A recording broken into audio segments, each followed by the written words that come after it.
बिस्मिल्लाहिर्रहमानिर्रहीम अस्सलाम वालेकुम welcome back to SE Ali coaching academy Abbottabad NUMS national university of medical sciences के सिलेबस के बारे में आज हम बात करेंगे कि इसके सिलेबस के अंदर क्या है। आज हम सिर्फ केमिस्ट्री की बात करेंगे, नेक्स्ट में फिर हैं उनकी बात करेंगे। ठीक है, अब हम आते हैं कि नम्स के पेपर का पैटर्न क्या है। तो सबसे पहला उसमें है केमिस्ट्री। उसमें केमिस्ट्री में 45 MCQs है, बायोलॉजी 70 MCQs है, फिज़िक्स में 45 है और इंग्लिश में 20 MCQs है। तो हम इसको देखेंगे तो एज अ होल आपको लगेगा कि बायोलॉजी में सबसे ज़्यादा MCQs आते हैं और उसके बाद बाकी सब्जेक्ट्स आते हैं। ओके, सबसे पहले हम बात करते हैं केमिस्ट्री की डिटेल में कि केमिस्ट्री में कौन कौन से चैप्टर्स हैं और फिर डिटेल में जाएंगे कि हर चैप्टर में क्या है। देखिए, आप देखेंगे तो फिज़िकल केमिस्ट्री सबसे पहले है। फिज़िकल केमिस्ट्री में फंडामेंटल कॉन्सेप्ट्स है, states of matter, atomic structure, chemical bonding, chemical energies, solutions, electrochemistry, chemical equilibrium, reaction kinetics और उसके ये सारे फिज़िकल केमिस्ट्री हैं। फिर इनऑर्गेनिक केमिस्ट्री में 3 चैप्टर्स हैं, S&P block elements, D&F block elements और एक ऐसा चैप्टर जो पहले आपने कभी नहीं देखा होगा जिसको कहते हैं elements of biological importance. Organic chemistry की तरफ आते हैं तो ऑर्गेनिक केमिस्ट्री में सबसे पहला चैप्टर है फंडामेंटल प्रिंसिपल है, जो पहला चैप्टर है। दूसरा है hydrocarbons, alkyl halides, alcohols and phenols, aldehydes and ketones. 6 number है organic nitrogen compounds, carboxylic acid, biochemistry and environmental chemistry. अब आपने देखना ये है कि ऑर्गेनिक केमिस्ट्री में यहाँ बायोकेमिस्ट्री और एनवायरमेंटल केमिस्ट्री को भी ऐड किया गया है। आमतौर पर हम ये करते हैं कि बायोकेमिस्ट्री और एनवायरमेंटल केमिस्ट्री को अलग पढ़ते हैं और वो एक अलग केमिस्ट्री समझी जाती है, लेकिन यहाँ चूँकि है भी वो अलग केमिस्ट्री, लेकिन यहाँ ऑर्गेनिक केमिस्ट्री के अंदर ही है। अब आते हैं नेक्स्ट केमिस्ट्री की तरफ के डिटेल में फिजिकल केमिस्ट्री हम देखते हैं कि इसके अंदर क्या क्या है। तो हमने देखना ही है कि मैसेज ऑफ एटम एंड मतलब मासेस देखने हैं, फिर आपने रेलेटिव एटॉमिक मास देखना है, फिर amount of substance, mole calculation, chemical formula and equation है, सोल्यूशन एंड कंसंट्रेशन है और कैलकुलेशन इन्वॉल्विंग गैस वॉल्यूम्स है, मतलब वो गैस वॉल्यूम को कैसे कैलकुलेट किया जाता है। गैसेस में किनेटिक मॉलिक्यूलर थ्योरी है और उसके बाद सारी गैस लॉज है, Charles law, Boyle's law, Avogadro's law और आइडियल गैस इक्वेशन, ये सारी इसमें है। Deviation of real gases from ideal behaviour है, कॉजेज ऑफ डिविएशन है, Dalton's law of partial pressure है। तो ये वो चीज़ें हैं जिसमें हम पढ़ते हैं ए और बी की वैल्यू वगैरह वगैरह, ये सारी चीज़ें। लिक्विड में फिर लिक्विड की प्रॉपर्टीज सारी, यानी diffusion, compression, expansion, kinetic energy, motion वगैरह वगैरह, ये सारी चीज़ें हम इधर पढ़ते हैं। तो ये पहला इसके इंट्रोडक्शन में किनेटिक मॉलिक्यूलर थ्योरी भी इसकी है जो कि लिक्विड्स की हैं, वो भी हम इधर पढ़ते हैं। किनेटिक एनर्जी, बांड्स वगैरह, ये सारी चीज़ें हम इसमें पढ़ते हैं। उसके बाद आता है इंटरमॉलिक्यूलर फोर्सेस, यानी फिजिकल प्रॉपर्टीज़ है, यानी liquid evaporation, vapour pressure, boiling point, surface chemistry वगैरह वगैरह, डाइपोल मोमेंट है, हाइड्रोजन बॉन्डिंग है, एनर्जेटिक्स ऑफ फेजेस हैं, ये सारी चीज़ें इसमें हैं। सॉलिड में टाइप्स ऑफ सॉलिड्स है, प्रॉपर्टीज़ ऑफ क्रिस्टलाइन सॉलिड्स हैं और क्रिस्टल लैटिस है। एटॉमिक स्ट्रक्चर में आप देख सकते हैं कि डिस्चार्ज ट्यूब एक्सपेरिमेंट है, डिस्कवरीज है, न्यूट्रॉन न्यूक्लियस है वगैरह वगैरह। बोहर एटॉमिक थ्योरी है, प्लांक्स क्वांटम थ्योरी है, एक्सरेज है और द क्वांटम नंबर्स हैं, इलेक्ट्रॉनिक कन्फिग्रेशन है, ये सारी चीज़ें बड़ी इंपॉर्टेंट हैं। केमिकल बॉन्डिंग में आते हैं तो थ्योरीज़ हैं, मतलब shapes of molecules, theories of covalent bonding, bond energy, effect of bonding on the properties of compounds, ये इस तरह हैं।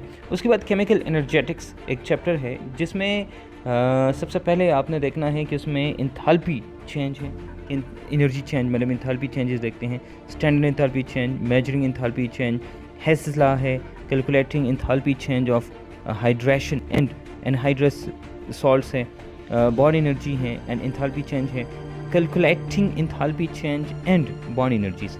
फिर उसके बाद लैटिस एनर्जी चैप्टर टॉपिक्स हैं जिसमें enthalpy change and of atomisation and electron affinity, Born Haber cycle, factors affecting value of lattice energy and polarisation, enthalpy change in solution chapter में आते हैं तो उसमें आपको मिलेगा जनरल कैरेक्टरिस्टिक्स ऑफ सोल्यूशन जो हम पढ़ते हैं, concentration units of solution, percent composition, molality है जो कि कंसंट्रेशन टर्म्स भी इसको कहते हैं, मोल फ्रैक्शन है।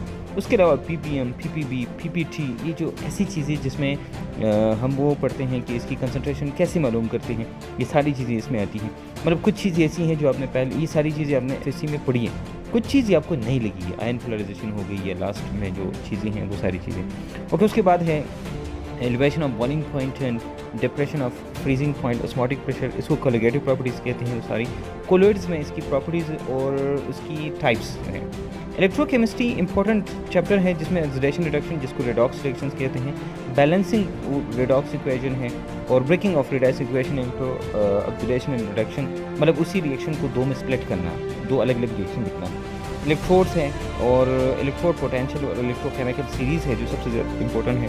टाइप्स ऑफ इलेक्ट्रोकेमिकल सीरीज़ हैं जो कि हम पढ़ते हैं industrial process of the electrolysis of brine using diagram cell. उसके बाद जो चैप्टर आता है उसको कहते हैं केमिकल इक्विलिब्रियम। तो केमिकल इक्विलिब्रियम जो चैप्टर है उसमें सबसे पहला रिवर्सिबल रिएक्शन और डायनेमिक इक्विलिब्रियम है। आपको पता है कि ये दो चीज़ें होती है मैन। फैक्टर्स अफेक्टिंग इक्विलिब्रियम है, लाइचिटिलियर प्रिंसिपल एंड इंडस्ट्रियल एप्लीकेशन है। सॉल्युबिलिटी प्रोडक्ट और पार्टी रिएक्शन जो है, कॉमन एंड इफेक्ट, ये सबसे इंपॉर्टेंट रिएक्शंस हैं इसमें। उसके बाद जो चैप्टर आता है वो है एसिड बेसिस एंड सॉल्ट। तो एसिड बेसिस और एम्फोटेरिक सब्सटेंसेस क्या होते हैं, फिर जो थ्योरीज हैं, Brønsted concept of acids and bases. इसके लिए अगर आपको याद है ABL, मैंने एक ट्रिक आपको दिया था, अगर कि आपने नहीं देखा तो जाके आप इसको देखें। ABL ट्रिक ऑफ ईटा या ईटा इंडिकेट इन माई पॉकेट लिखिए तो आपको आ जाएगा ABL trick, aligned bank limited वाला ट्रिक है, जिससे आप इनकी उसको याद कर सकते हैं कि पहले कौन सा, उसके बाद कंजुगेट एसिड बेस है, स्ट्रेंथ ऑफ एसिड बेस है, लिविस डिफिनेशंस है कि लुईस थ्योरी जो है, बफर सोल्यूशन है एंड इम्प्लीकेशंस है, सॉल्ट हाइड्रोलिसिस, कौन कौन से बफर हो सकते हैं, नहीं हो सकते, सॉल्ट हाइड्रोलिसिस में एसिडिक बेसिक रिएक्शन लिखते हैं। उसके बाद रिएक्शन किनेटिक्स में factors affecting reaction mechanism, rate of reaction, rate of equation, order of reaction, calculations involving rate constant, deducing order from raw data, आपको रॉ डाटा दिया है उससे मालूम करना है, kinetic and reaction mechanism and catalysis. उसके बाद आता है फर्दर एस्पेक्ट्स ऑफ इक्विलिब्रिया है, आयनिक प्रोडक्ट ऑफ मतलब KW, pH, Ka आपने लिखना है, और उसका indication of acid base titration है, बफर सोल्यूशन है, इक्विलिब्रियम एंड सॉल्युबिलिटी है, ये सारी चीज़ें इसमें आती हैं। इसके साथ पार्टीशन कोएफिशिएंट है जो कि शायद आपके लिए नया होगा। उसके बाद इनऑर्गेनिक केमिस्ट्री में SNP ब्लॉक, सारी physical properties of period number 3, और atomic radius, ionic radius, melting point, boiling point, electrical conductivity, energy energy. DNF block में इसकी इंट्रोडक्शन की क्या है, उसमें कौन कौन से एलिमेंट्स है वगैरह वगैरह। जनरल फीचर्स में है, जनरल फीचर्स उसकी कोऑर्डिनेशन कंपाउंड, ये बड़ी कोऑर्डिनेशन केमिस्ट्री जो है वो सारी। उसमें फिर आते हैं 3D सीरीज़ में इलेक्ट्रॉनिक कन्फिगरेशन है, वेरिएबल ऑक्सीडेशन स्टेट, उनकी कैटालिसिस, मतलब कैटलिस्ट कौन कौन से इस्तेमाल या कैसे कैटलिस्ट इस्तेमाल होते हैं, कलर ऑफ ट्रांजिशन मेटल्स हैं। एलिमेंट्स ऑफ बायोलॉजिकल इंपॉर्टेंस में से नाइट्रोजन एंड सल्फर है। तो नाइट्रोजन गैस वो कहाँ इस्तेमाल होती है, अमोनिया एंड अमोनिया कंपाउंड, कि मतलब अमोनिया है और उसके कौन से कंपाउंड्स हैं, यूजेस ऑफ अमोनिया एंड उसके कंपाउंड्स जो हैं वो आपने देखना है। मतलब ये कि दो चीज़ें हमने पढ़ी, इधर नाइट्रोजन है और अमोनिया है, वो नाइट्रोजन गैस और अमोनिया और उसके कंपाउंड्स जो हैं। उसके बाद सल्फ़र और उसके ऑक्साइड्स है और सल्फ़र एसिड। ये ऑर्गेनिक केमिस्ट्री में आते हैं तो सबसे पहले ऑर्गेनिक केमिस्ट्री की इंट्रोडक्शन है, representing organic molecule functional groups है, उसमें naming of organic compound, nomenclature जिसे कहते हैं, bonding in organic molecule, structural isomerism, stereo isomerism, मतलब सारी आइसोमेरिज्म है, ऑर्गेनिक रिएक्शन मैकेनिज्म, उसमें सारी जो चारों हैं, टाइप्स ऑफ ऑर्गेनिक रिएक्शंस, कितने टाइप की रिएक्शन है उसमें भी वो 4 टाइप्स हैं। हाइड्रोकार्बन्स हैं, हाइड्रोकार्बन में टाइप्स ऑफ हाइड्रोकार्बन्स है, अल्केन एंड साइक्लोअल्केन्स हैं, रेडिकल सब्स्टिट्यूशन रिएक्शन, ये सबसे पहला सब्स्टिट्यूशन रिएक्शन मैकेनिज्म में है। Oxidation and reduction of organic compounds, यानी अल्कीन अल्काइन को जब आप करेंगे ऑक्सीडाइज तो क्या बनता है। बेंजीन एंड सब्स्टिट्यूशन है, molecular orbital treatment of benzene है, अल्काइल हैलाइड से, जिसमें क्लासिफिकेशन ऑफ अल्काइल हैलाइड से कितने टाइप्स के हैं, primary secondary. Organo metallic compounds, Grignard reagent आपने पढ़ा है। अल्कोहल में nomenclature, structure of acidity of alcohol, phenol वगैरह ये सारे हैं। प्रिपरेशन ऑफ अल्कोहल हैं तो किस किस से बनता है वो सारी रिएक्टिविटी उसकी है। Chemistry of alcohol by preparation, ether और बाकी जो कंपाउंड्स हैं वो बनाते हुए क्लीवेज वगैरह। नोमेनक्लेचर, स्ट्रक्चर ऑफ फिनोल आता है, फिर उसकी प्रिपरेशन है, उसकी रिएक्शन है सल्फ्यूरिक एसिड के साथ, एसिड के साथ, क्लोरोबेंजीन के साथ, एसिडिक ऑक्सीडेशन वगैरह, डाइजोनियम साल्ट वगैरह बनाना, जो कि कॉमनली आपने FSC में पढ़ा है। रिएक्टिविटी ऑफ फिनोल्स हैं कि मतलब ये क्यों और उसमें कौन सी रिएक्शन होते हैं, जिसको इलेक्ट्रोफिलिक एरोमेटिक सब्स्टिट्यूशन रिएक्शन कहते हैं, सोडियम मेटल के साथ और ऑक्सीडेशन। कार्बोनिल कंपाउंड्स में अल्डिहाइड्स एंड कीटोन्स है, प्रिपरेशन है उसकी, रिडक्शन है, न्यूक्लियोफिलिक एडिशन है, टेस्टिंग फॉर एल्डिहाइड कीटोन है कि ये एल्डिहाइड है कि कीटोन है या भी नहीं है। तो reaction to form tri iodo methane है, IR स्पेक्ट्रोस्कोपी है, ऑर्गेनिक कंपाउंड्स है, अमीन्स है, अमीनो एसिड है, पेप्टाइड्स है, प्रोटीन्स है, रिएक्शंस ऑफ अमाइड्स है, प्रोटीन नहीं सॉरी मेरी गलती से कहा, इलेक्ट्रोफोरेसिस है। कार्बोक्सिलिक एसिड में इसकी प्रिपरेशन, इसकी ग्रिग्नाक रिएजेंट के साथ रिएक्टिविटी, ऑक्सीडेशन, उसकी एक्सीडेशन ऑफ प्राइमरी और अल्कोहल मतलब बनाना उसका, रिएक्टिविटी ऑफ कार्बोक्सिलिक एसिड है। फिर कार्बोक्सिलिक एसिड कन्वर्जेंट हो बाकी चीज़ें जो बाकी कंपाउंड्स हैं वो, reaction of carboxylic acid derivatives. उसके बाद आता है बायोकेमिस्ट्री, तो उसमें carbohydrates, protein, enzymes and lipids, ये 4 चीज़ें हैं।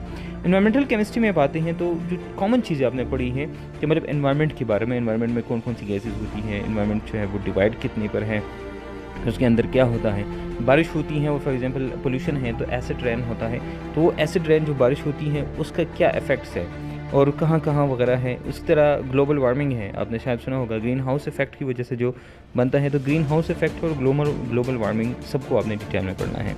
तब ये देखिए ये सारी चीज़ें जो आपने अलग केमिस्ट्री में पढ़नी है, इधर आपने उसको ऑर्गेनिक केमिस्ट्री के अंदर पढ़नी है। फिर water pollution and water treatment, तो कुछ चीज़ यहाँ पर एक्सक्लूडेड है, आपने देखा। अच्छा, ये जो सारा सिलेबस हमने केमिस्ट्री का पढ़ा, इसमें बहुत सारी चीज़ें ऐसी हैं जो आपने FSC में पढ़ी है लेकिन इधर नहीं है। वो सारी चीज़ें आपको अली सीरीज़ में, केमिस्ट्री में, पॉकेट में सारी चीज़ें मिलेंगी, सारे टॉपिक्स मिलेंगे इंशाल्लाह एक नई वीडियो के साथ। Keep in touch with SE Ali coaching academy, Abbottabad, ETM academy pocket और मी अली सुदैस। अल्लाह हाफ़िज़।